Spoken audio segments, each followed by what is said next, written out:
Shalom, selamat pagi dan selamat sahabat kepada pemirsa Hope Channel dimanapun berada. Pada sahabat pagi yang indah ini, kita akan membahas suatu topik mengenai batu saluran kemih. Pernahkah para pemirsa mengalami apa yang dirasakan kedua orang ini atau mendengar cerita dari teman-teman maupun keluarga seperti nyeri pinggang yang hebat? Nah, menurut fakta, batu saluran kemih (BSK) penyakit terbanyak ketiga setelah infeksi saluran kemih dan pemberesan prostat jinak. Angka kasus di seluruh dunia tuh rata-rata 1-12%. Dalam setiap negara ada perbedaan terjadinya ditemukannya batu saluran kemih. Di negara maju, lokasi di saluran atas, sementara di negara berkembang seperti Indonesia, di lokasinya di saluran bawah hingga buli-buli. Dan perbandingannya lebih banyak pria yang terkena daripada wanita dan lebih umum pada dekade keempat dan kelima, sekitar usia 50 sampai 60 tahun. Kalau data di Indonesia melaporkan kasus saluran batu kencing meningkat dari 6,9% di tahun 2013 menjadi 8,5 di tahun 2018. Nah, sebelumnya kita pelajari dulu seperti apa ginjal kita. Ini ginjal kita, organ yang sebesar kepalan tangan.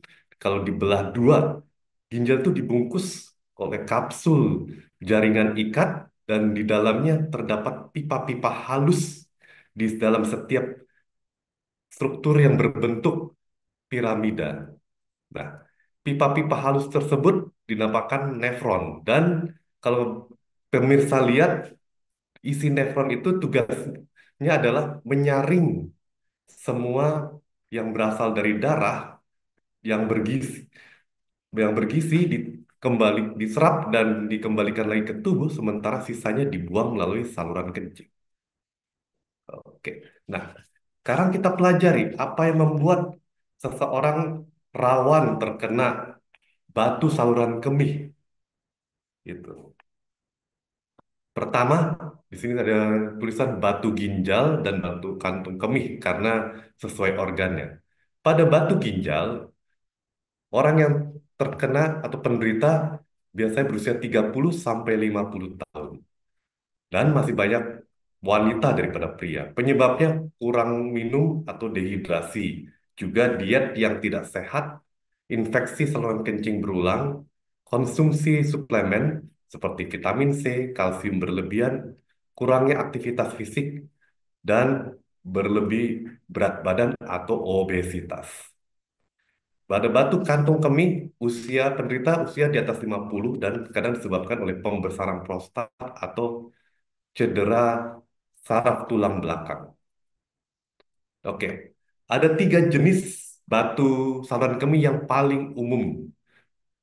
Pertama, batu kalsium sekitar 70-80% kasus. Itu disebabkan oleh gangguan penyerapan kalsium dalam ginjal, gangguan pada usus, konsumsi oksalat atau purin, asam urat, dan adanya penyakit renal tubular acidosis. Lalu berikutnya adalah batu asam urat. Nah, di sini asam urat tidak bisa dilarutkan di dalam air karena kita tidak punya enzim bernama uricase. Jadi itu dibuang lewat kencing. Nah, pola hidup penyebabkan asam urat yang tinggi adalah pola hidup tidak sehat, seperti dia tinggi protein, kalori, dan berlebih berat badan. Atau juga menderita asam urat atau kita sebut gout. Dan batu yang ketiga adalah batu struvit. Itu disebabkan oleh infeksi bakteri pemecah urea yang membuat air seni menjadi basah sehingga tidak bisa melarutkan kristal-kristal. Dan sisanya adalah batu silika, sistin, dan santin.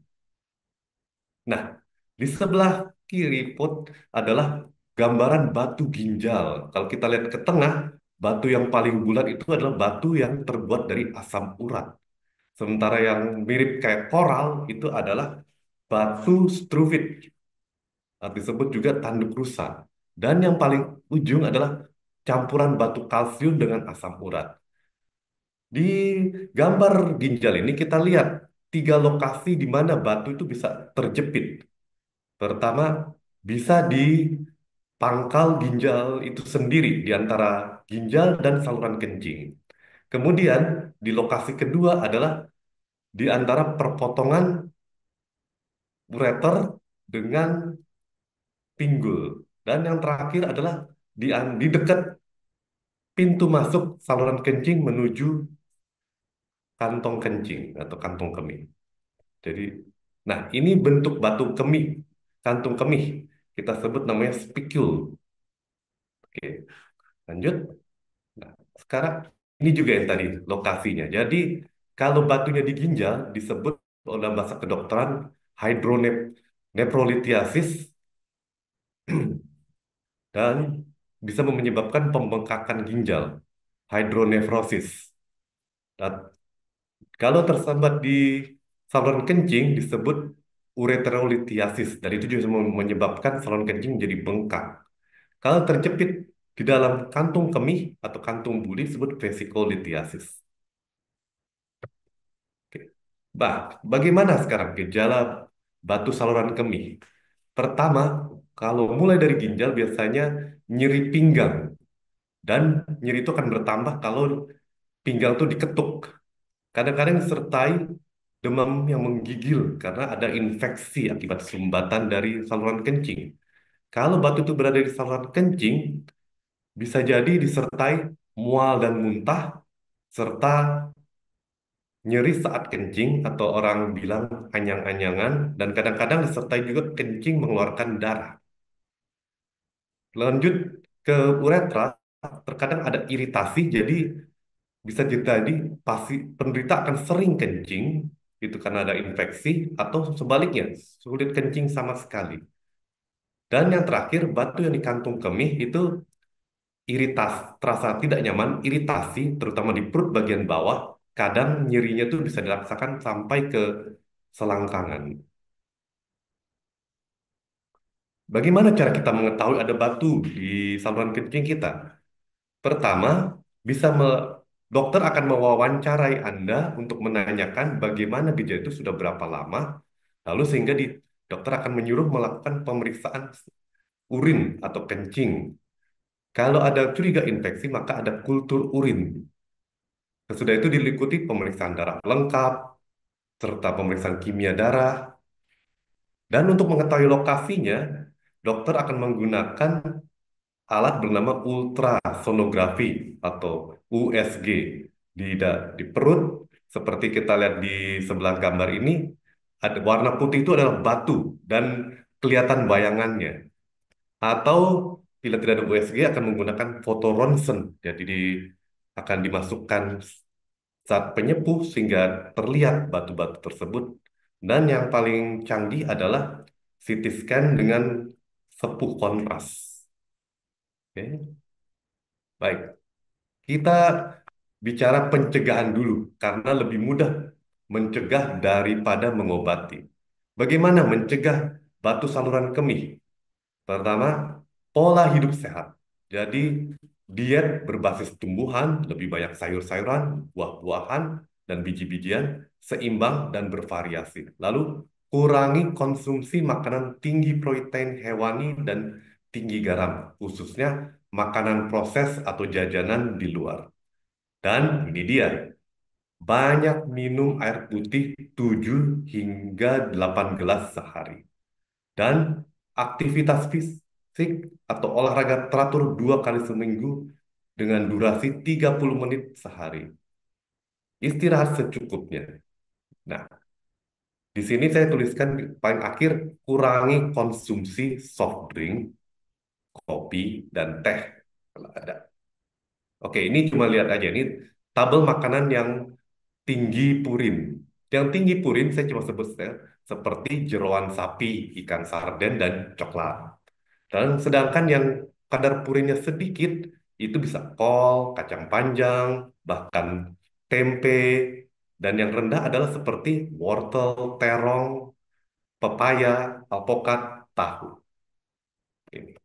Nah, ini kandungan kadar purin dalam makanan, jadi lebih tinggi pada coklat ya.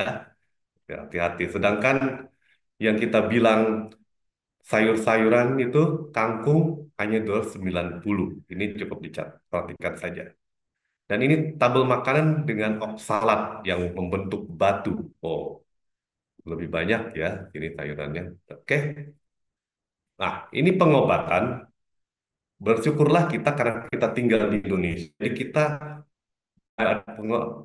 punya banyak tumbuhan obat-obatan dan beberapa obat-obatan itu dapat mengatasi batu saluran kemih. Ini yang saya tulis dapatkan itu jadi daun tempuyan dan kumis kucing atau daun alpukat. Sedangkan yang di sebelah yang paling kecil insect itu dakar alang-alang, jus buah, delima, jus seledri, jahe dan jeruk lemon. Ada kutipan dalam tulisan Roh Nubuat bahwa Tuhan telah menumbuhkan tumbuh-tumbuhan tanaman untuk dimanfaatkan manusia. Sehingga kalau dimanfaatkan dengan baik, maka tidak perlu kita mencari dokter dan orang-orang menjadi lebih sehat. Nah, itu kutipan yang bagus dari Roh Nubuat. Kita lanjut. Nah, tindakan medis saya sebutkan di sini karena ini tindakan terakhir bila mana sudah berusaha dengan obat tradisional, bahkan obat dokter tidak membantu, batunya masih ada di situ. Jadi ini tindakan terakhir. Nah, di sini adalah extracorporeal shockwave. Jadi ini nggak perlu memakai operasi, tapi menggunakan gelombang suara untuk memecahkan batu di saluran kemih. Tapi batunya harus berukuran besar dan selalu ada infeksi dan ada ancaman gangguan ginjal. Efek negatif yang ada adalah terjadi nyeri karena batu yang pecah itu belum tentu pecah halus, berkeping-keping, jadi ada nyeri sedikit. Nah, ini yang paling drastis yaitu operasi. Bila mana batunya itu seperti sudah terlalu lama, menyumbat sekali, dan tindakan ESWL tidak berhasil, serta ada gagal ginjal. Jadi pertama-tama itu akan dioperasi, melalui diambil batunya langsung. Tetapi paling radikal adalah ginjalnya itu diangkat karena tidak bisa ditolong lagi itu atau ada infeksi berat. Baik, tanpa kita sadar para pemirsa kita sudah sampai di penghujung acara. Jadi ringkasan dari seminar kesehatan saya, pertama, batu saluran kemih dipicu oleh pola hidup yang tidak sehat, khususnya diet tidak sehat dan kurang minum. Diagnosa dibantu pemeriksaan fisik dan penunjang dapat menentukan lokasi batu dan dampaknya. Dan nomor tiga, pola hidup sehat khususnya pola makan seimbang, olahraga teratur, minum air bersih teratur dapat mencegah terbentuknya batu.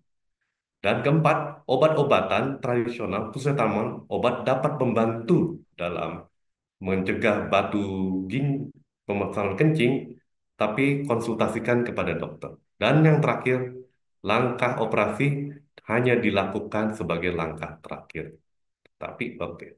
Jadi ini sampai di sini seminar kesehatan saya. Kita juga harus mempraktekkan hidup sehat dan selalu bergantung pada Tuhan. Terima kasih.